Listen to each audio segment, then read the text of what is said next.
little journey with a discussion of the prime theorist of all time, probably in terms of psychology. Anybody that mentions psychology or talks about psychology frequently would, at some point in time, mention Sigmund Freud.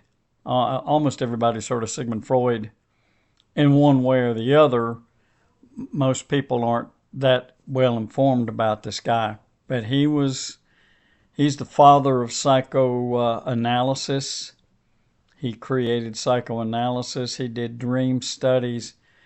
He did a lot of stuff. He had a theory of development, psychosexual theory of development. He had a lot of stuff going on, and the thing that really put him on the map was his psychoanalytic theory.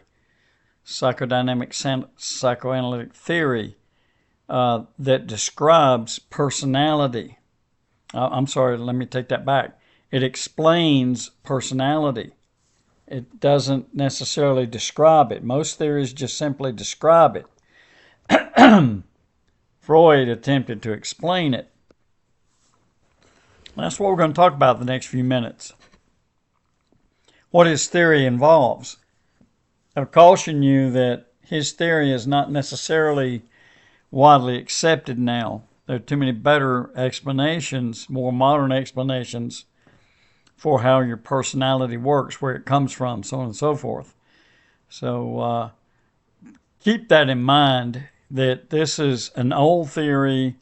Some of it is still valid. A lot of it is questionable at best. So let's begin. I mentioned his theory tries to explain, not describe, personality. And it begins with some weird things. He begins with levels of consciousness. There are 3 levels of consciousness, according to this guy. The first is conscious. That's thoughts and motives. That's what you're doing right now. You have thoughts, there are motives floating around that you're dealing with, and you're very, very well aware of those. And then here's the next level that a lot of people get wrong. He called it pre-conscious. A lot of people call this subconscious, and that's not what it is.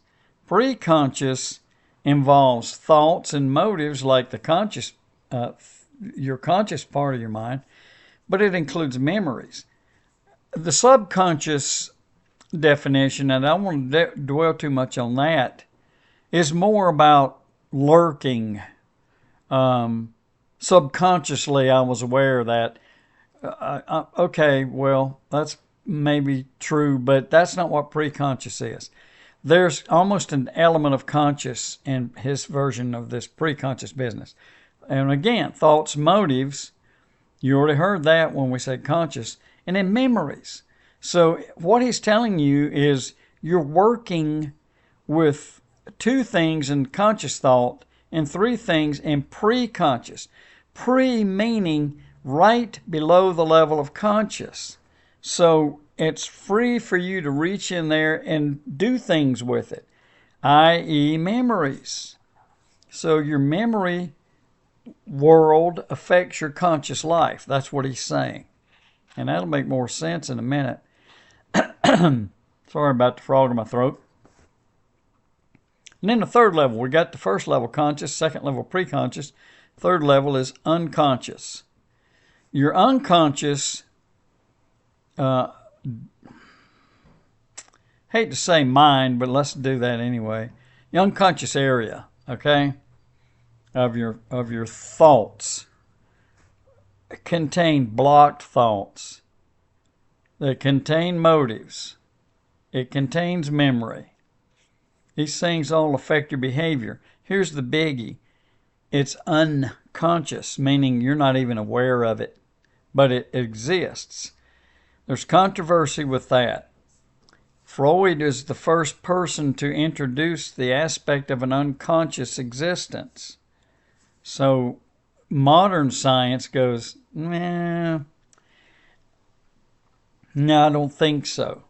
Although there are some who are Freudian in their thought who would argue, yes, there is an unconscious factor which guides behavior.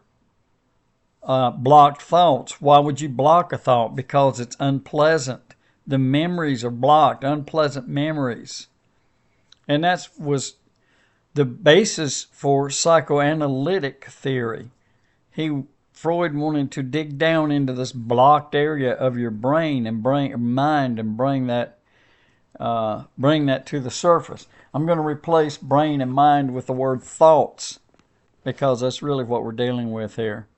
I mentioned that a few moments ago, actually. So the unconscious part, the unconscious thinking, you're not even aware is going on. But it has an effect on the preconscious and the conscious. It has an effect on your behaviors. Now, how does he describe this?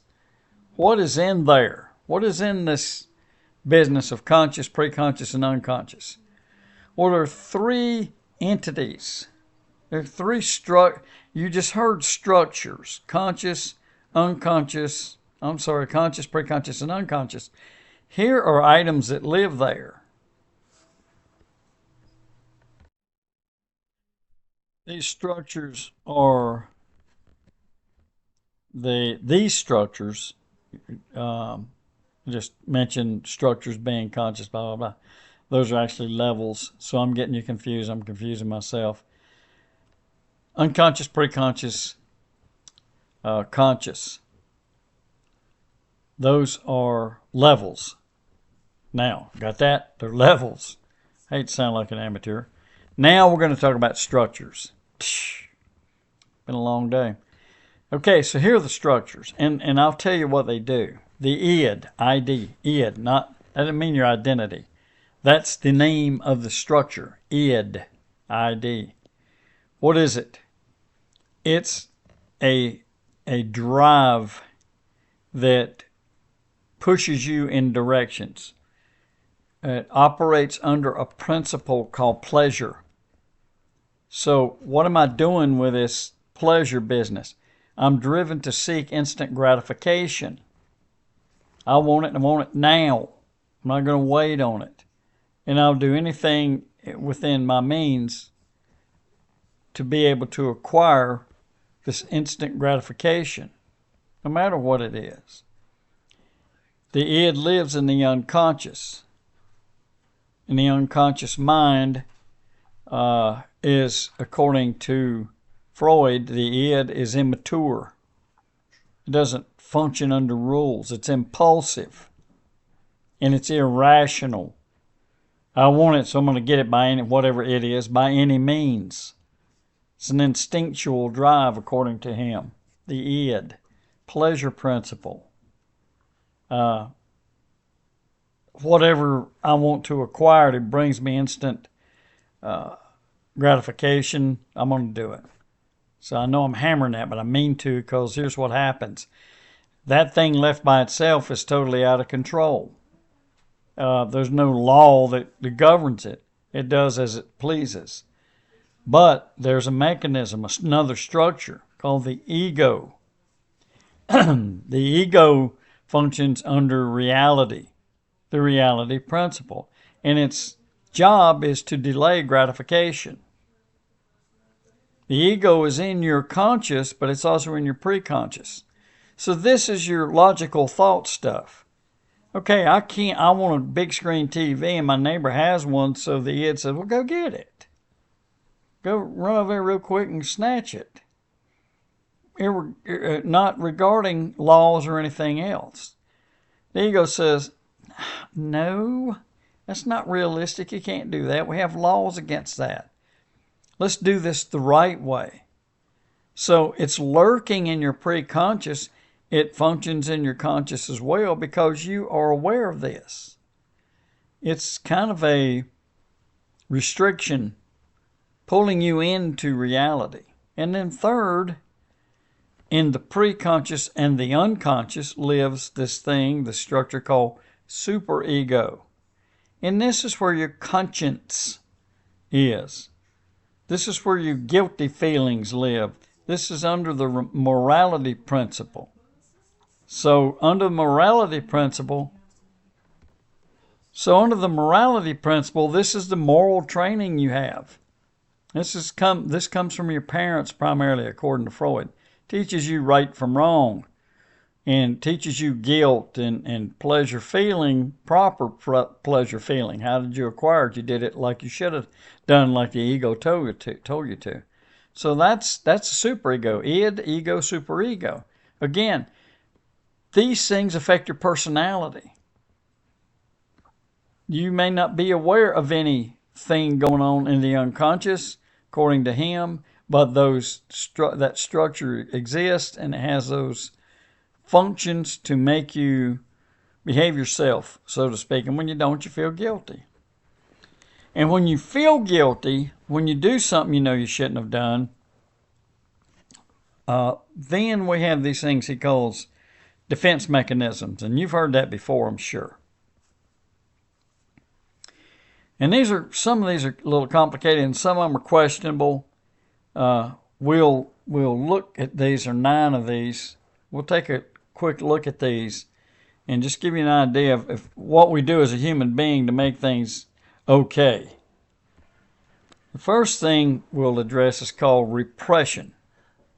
And repression basically is your way of ignoring something that you know you're doing and you shouldn't do, but you repress that. You choose not to recognize it almost. There are other definitions for this. I'm giving you the simplistic versions. The next one on his list is called sublimation. Sublimation's an oddity. Again, this one's controversial. It is illustrated by redirection of unmet desires, becoming involved in something other to replace a desire that you can't quite fulfill. The third one is very well known, very well accepted, not controversial at all. It's called denial. You go through that in many ways. Grief, denial has grief, has denial as one of its functions, for example. Or you have a behavior problem. Let's say you drink too much. You drink 6, 8 beers a day. That's alcoholism. You say, well, I could quit anytime I want to. I'm not addicted. That's denial. The fourth one on the list is rationalization. Again, very readily recognized. You substitute acceptable reasons for a behavior that is unacceptable. I'm speeding 20 over the posted speed limit, but everybody else is doing it. That's rationalization. Again, substituting something that would be okay or that you make okay that is not really okay to make the behavior acceptable. Fifth one is called intellectualization. And this is you blocking emotion from an emotionally charged situation. In a bad marriage, and we break up, and I intellectualize it. I look at the practical concerns and try to ignore or downplay the emotional involvement of that. Again, not so weird, but probably not as common as we think it might be. The next one is called projection.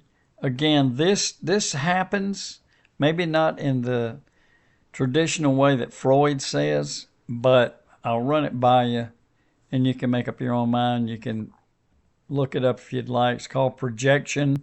It's a transfer. It's blaming somebody for your guilty thoughts. It's your fault that I'm thinking this, right? And I won't go into any details, but there are modern versions of that, and some are pretty good, and some are a little out there. But you're transferring you're transferring the blame to somebody else, so to speak. Here's one that's not really, it's explained in a different way than I'm going to explain it to you, but I'm going to give you the basic original version. Reaction formation is when you won't acknowledge some unacceptable urges you have. So you downplay that and you concentrate, as far as the outside world is concerned, on the opposite. Like you have you want to drink a lot, and that's an unacceptable urge maybe for you. So what do? You exaggerate the opposite. You walk around talking about how evil alcohol is. That's a reaction formation according to Sigmund Freud. 2 more to go. Regression. That's immature behavior. That's when you react in a way that's basically unacceptable for your age group. You're 30 and you're pitching a 12-year-old fit over something. That would be regression. Backwards in time in terms of your behaviors, not fitting for your age or age range. And then the last one, displacement. And this happens. It happens almost every day to most of us. You take out your frustrations on something that we call in psychology a less threatening target. My boss just made me mad. I got back to my office and I punched the wall. I didn't really do that. That's displacement. Or you get at work and you get kids or whatever the case is. That's known as displacement. That's real. Most of these are real. They just have some of them like reaction formation. But recognized, or at least categorized and created as a way to explain human emotions by Sigmund Freud. And again, these affect your personality. Alrighty, see you soon.